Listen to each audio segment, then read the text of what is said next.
कल्पना करो, पूरे भारत का सबसे शक्तिशाली बादशाह और एक तरफ एक साधु जिसके पास न सेना थी, न धन था और न ही शक्ति थी। लेकिन फिर भी कुछ ऐसा हुआ कि पूरा मुगल दरबार डर गया।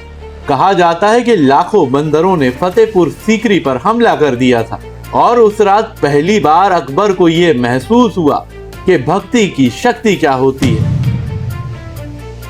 16वीं शताब्दी का भारत, एक और मुगल सल्तनत का विस्तार, दूसरी तरफ भक्ति आंदोलन की लहर। उसी समय एक संत थे, गोस्वामी तुलसीदास। बहुत कम लोग जानते हैं कि रामचरितमानस लिखने वाले तुलसीदास जी जीवन में सिर्फ एक ही चीज चाहते थे, भगवान श्री राम का दर्शन करना। कहते हैं वो दिन रात भगवान राम का नाम जपते रहते थे, लेकिन उनके मन में एक ही पीड़ा थी कि क्या मैं कभी भगवान राम के दर्शन कर पाऊंगा। और फिर एक दिन उनके जीवन में कुछ ऐसा हुआ जिसने सब कुछ बदल दिया। लोक कथाओं के अनुसार तुलसीदास जी हर सुबह एक पेड़े की जड़ में जल चढ़ाते थे। उन्हें ये पता नहीं था कि वहाँ एक प्रेत वास करता है। धीरे धीरे वह प्रेत तुलसीदास जी की भक्ति से प्रसन्न हो गया और एक दिन अचानक वह प्रकट हुआ और बोला, तुलसीदास, हनुमान राम कथा सुनने स्वयं प्रतिदिन आते हैं, लेकिन कोई उन्हें पहचान नहीं पाता। तुलसीदास स्तब्ध रह गए। वो एक बूढ़े कोढ़ी के रूप में सबसे पीछे बैठते हैं। यदि तुमने उन्हें पहचान लिया तो वही तुम्हें श्री राम तक लेकर जाएंगे।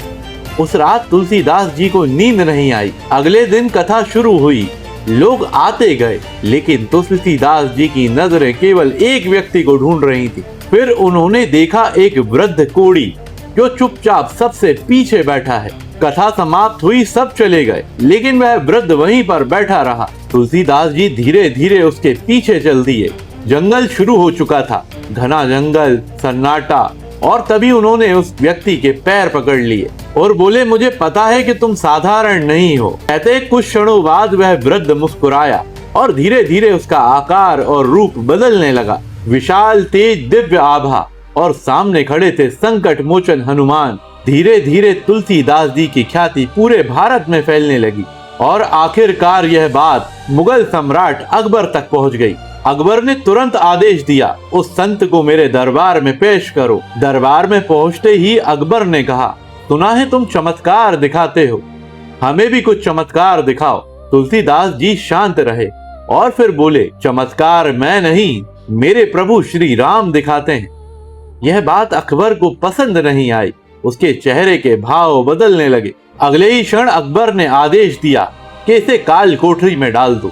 लेकिन अकबर ये नहीं जानता था कि वो एक संत को नहीं, उसकी भक्ति को चुनौती दे रहा है। कहा जाता है फतेहपुर सीकरी की उस काल कोठरी में भारी जंजीरों के बीच तुलसीदास जी ने हनुमान जी को पुकारना शुरू किया। उनकी आंखें बंद थीं और मुंह से निकल रहे थे शब्द, जय हनुमान ज्ञान गुण सागर, जय कपीस तिहु लोक उजागर। लोक मान्यता में ये वही क्षण था जब हनुमान चालीसा की उत्पत्ति हुई। दिन बीत गए, लेकिन तुलसीदास जी का विश्वास नहीं टूटा। और फिर 40वें दिन कुछ ऐसा हुआ जिसने पूरा महल हिला दिया। अचानक हजारों बंदरों ने फतेहपुर सीकरी पर हमला कर दिया।